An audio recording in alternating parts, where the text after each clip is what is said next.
د هیلو وړانګه رادیويي ډرامه د ټولو د کامیابی او خوشحالۍ ملګری.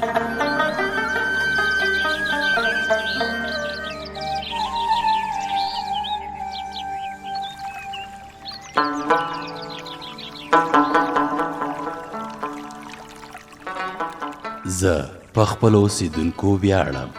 خلک ناروغه کیږي او د درملو غلامان جوړیږي، لیکن هغوی ته معلومات نشته چې الله تعالی مونږ ته داسې درمل بخښلي دي چې هغې ته مسکا وایي. نو ځکه خو چنارګل وایي خندا او خندول کوشش دی زما، د ټولو خوشحاله کول غوښتنه زما.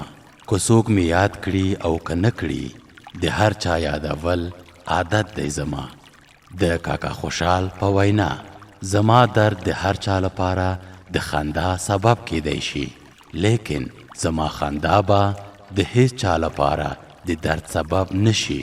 د سنگین فطرت داسې دی، هغه وایي خندا ژوند دی، په خندا د غم هیرول ژوند دی. د کامیابی خندا به څه خندا وي، په ناکامی کې مسکا هم ژوند دی.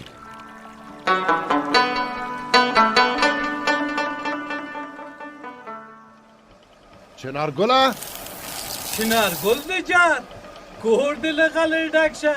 وایا کاکا خوشحاله څه دی ویل؟ دا مې ویل چې د امید دوی غنم د ښه سم صحیح معلوم کړل. او ښه سم مې معلوم کړل، د ژرندې په ډول کې مې خالی کړل. کور دې له غلې ډک شه، پاک حلال مزد مې ترې وګرځاوه.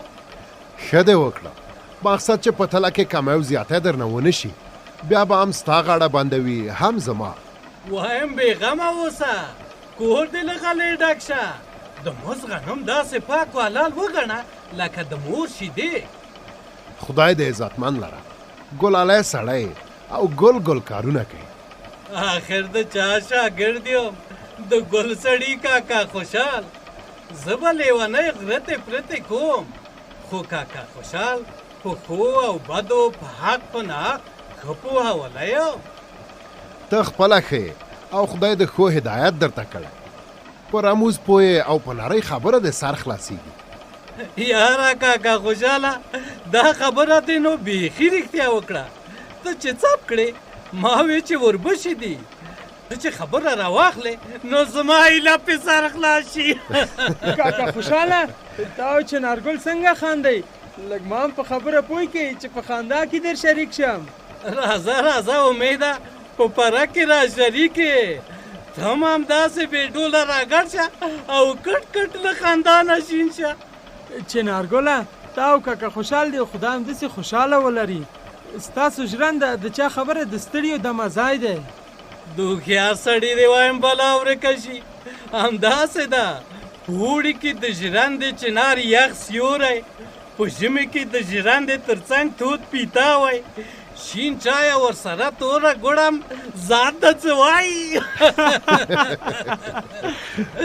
چنارګله، دومره نو د ځان او د ژرندې صفات مه کوه. امیده که بد مې وویل. خوشحال کاکا، چنارګل خوش مزاج او خلاصمند سړی دی، هره خبره ورسره خوند کوي. رښتیا چنارګله، زموږ غنم څنګه شول؟ امیده، ستاسو غنم هغه دي، پاس د ژرندې په ډول کې سپاره دي او دانې دانې د ژرندې پلې ته راکوزیږي. کور دې له غلې ډک شه، لکه رانجه پاسته ماسته وړه کېږي. دا د کلي د فلان کوچ غږ نه دی؟ هو، د کلي د فلان کوچ غږ راغی. هغه دی، د ژرندې له کړکۍ ښکاري، سولۍ دې راکوزې شوې. کور دې له غلې ډک شه، د لاور کاکا هم ورته ولاړ دی، لکه چې څه سودا مودا یې د موټر په سر تړلې ده. یاره خوشحال کاکا، کې د اجازه وي زه به ورشم، له دلاور خان کاکا سره به مرسته وکړم. له مهاجرته نه وي راغلي، حق به یې په ځای شي. د هیلو وړانګه د هیلو وړانګه ستاسو د ژوند تمثیلونکې راډیویي ډرامه ده چې د ژوند په خوږو او ترخو کې به در سره ملګرې وي. په سختیو کې به تاسو ته حوصله درکوي او تاسې به تل خوښ ساتي. دغه ډرامه په پرله پسې توګه په ټول هیواد کې خپریږي. ودې خیالي کوترې کوه غومبرې برې ودې خیالي کوترې کوه غومبرې برې بیا به الوزې راته تر لرې لرې لرې ودې خیالي کوترې کوه غومبرې برې زویا دا بیا څنګه کوترو ته په سندرو سارې؟ مورې دا کوترې چې دي زما په طبیعت پیږي نه نصیحت راته کوي او نه مې په عذابوي بس را باندې ګرانې دي وی مور د چارشه په دې ښه زړه په کوترو دې م زړه خوږېږي. وی زویا دا څه وینم؟ ولې داسې حیرانه شوې زما خوږې مورې؟ دا دې څه شنه او سره رنګونه ورته شیندلي دي؟ وی زما ساده ګلې مورې دا شنه او سره رنګونه نه دي د غنمو دانې دي. نو د غنمو دانې دې ورته رنګ کړي دي که څه دې پې کړي دي؟ او کنه ستا خیالي زوی خو ډېر کمالي سړی دی. زویا نو په دې کې څه کمال دی؟ همداسې ساده غنم یې نه خوړل که څه؟ ساده غنم یې خوړل خو چې ورته رنګول مې یو مقصد مې پکې و. څه مقصد؟ ما ویل چې رنګین هګۍ به راته کوي بیا به یې له هګیو نه ښکلي بچي پیدا شي بچي به یې لوی شي ښکلې کوترې به شي او ښې ډېرې پیسې به پرې وګټم. زما خیالي زویا دا خو دې ښه چرت ورته وهلی دی. وی زویا دا لاسونه دې ولې داسې دي؟ په څه دي؟ لاسونه خو مې دغه د جګ جوړ دي. په رنګ د سره او شنه دي او په خاورو خړ سپېره دي. پروا نه کوي همداسې ښه دي. نه ولې به همداسې ښه وي؟ ته صبر مور خو دې څمړه نه ده؟ څه شی راوړې؟ تودې اوبه او صابون. د باندې به مې په ویاله کې مینځلي وای. نه زویا چې صابون نه وي په تشو اوبو نه پاکېږي. ونیسه زه به اوبه در واچم. ښه ده. ښه سمې ومینځه زویا چې صفا شي او رنګ ترې لاړ شي. ښه ده مورې خو ته مې ستړې کړې. زه نه ستړې کېږم زویا خو تا دې خدای راته روغ کړي. ولې زه څه ناروغ یم؟ بیمار نه یې خواسې. خواسې څه ها؟ ته نو له خبرو کچ مه وباسه. هسې ما ویل چې له دې بې ځایه چورتونو راته روغ شي. نو چورتونه چې وکم ځان ته پاچاهي جوړوم چاته خو مې تاوان نه رسیږي. خو ځان ته دې تاوان رسیږي. روغ جوړ بني ادم یې چې په کار لاس پورې کې ځان ته به دې خیر ورسیږي او موږ ته د هیلو وړانګه. د هیلو وړانګه هغه راډیو ډرامه ده چې د تفریح او خوښۍ ترڅنګ تاسو ته ګټور پیغامونه هم درکوي. دغه راډیو ډرامه په پرله پسې توګه په ټول هېواد کې خپریږي. ماشاءالله ښایسته پکې سرې پراټې پخې شوې. واده امید مورې دا پراټې په کومه خوشحالۍ کې پخوي؟ د امید پلاره ته په زړه کې ګوړې مه ماتوه پوه شوې تا ته بل واده نه کوو چې پراټې پخوم. دا غونې ښایسته ښاپېرۍ مې چې په کور کې ګرځي څه لیونی خو نه یم چې بل واده وکړم. ما وې خامخا ستا په زړه کې به درګرځېدلې وي چې شریفه د بل واده په مرکه راته ځي او پراټې وروړي. بس زه نو بختور یم چې په پخو پراټو را برابر شوم. هو نو د بختور زلمي پلارې وایي د ګلونو له برکته په شنو بخو هم باران وریږي. دای لا بله زوی د ګل شو او زه شنه واښه. هسې ټوکه مې وکړه سړیه. امید ژرندې ته غنم وړي ما وې چې راشي ستړی به وي نو چای او پراټې به وخوري څنګه؟ هغه د عمر ډېر دی راغی. امیده زویا راځه چې مور دې درته پراټې پخې کړي دي زه به هم ستا له بخته وخورم.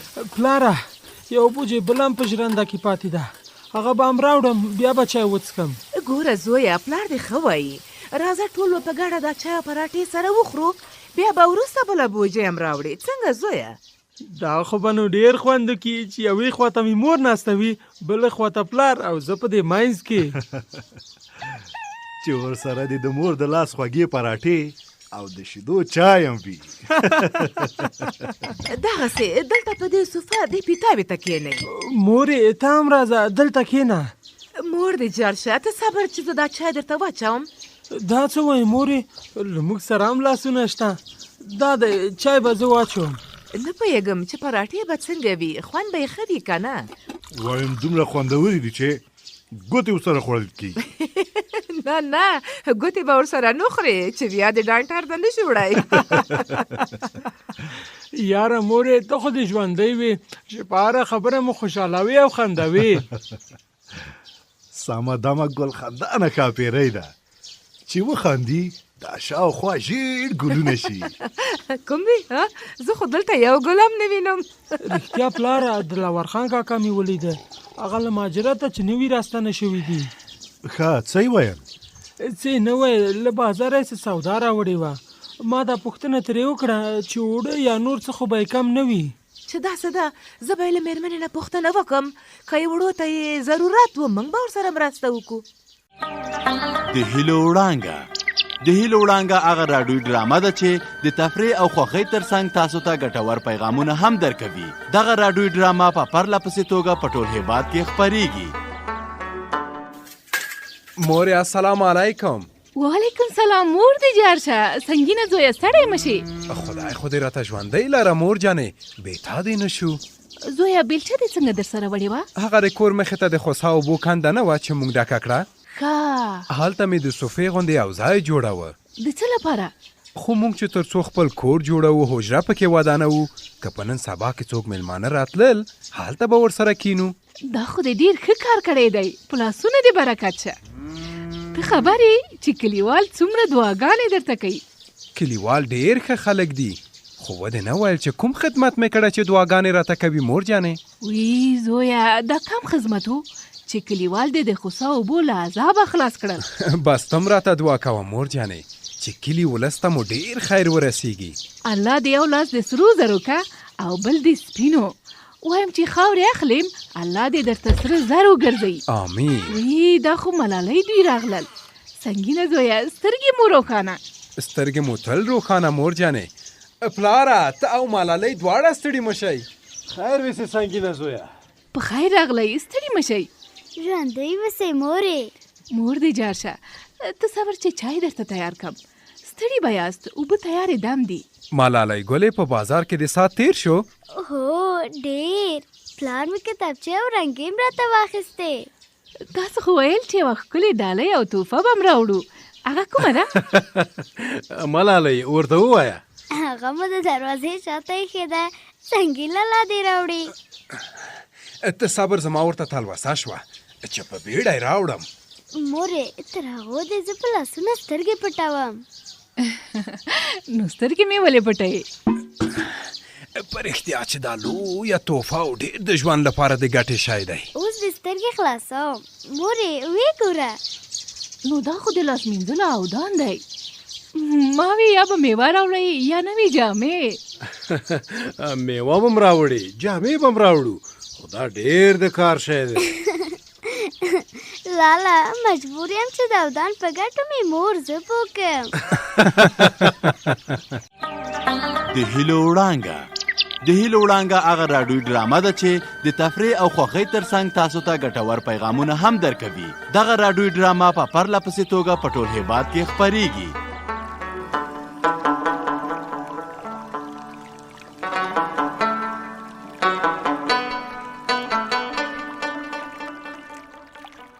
نن مو زمونږ کردار واورېده. فکر وکړئ چې داسې بیانوي. په ژوند کې هر کله خاندئ. خندا د ژوند اړتیا ده. ژوند په داسې ډول غوره کړئ چې په لیدو مو خلک ووایي هغه وګورئ ژوند څومره ښکلی دی. انشاءالله بیا سره ګورو. روغ جوړ او په امن کې اوسئ.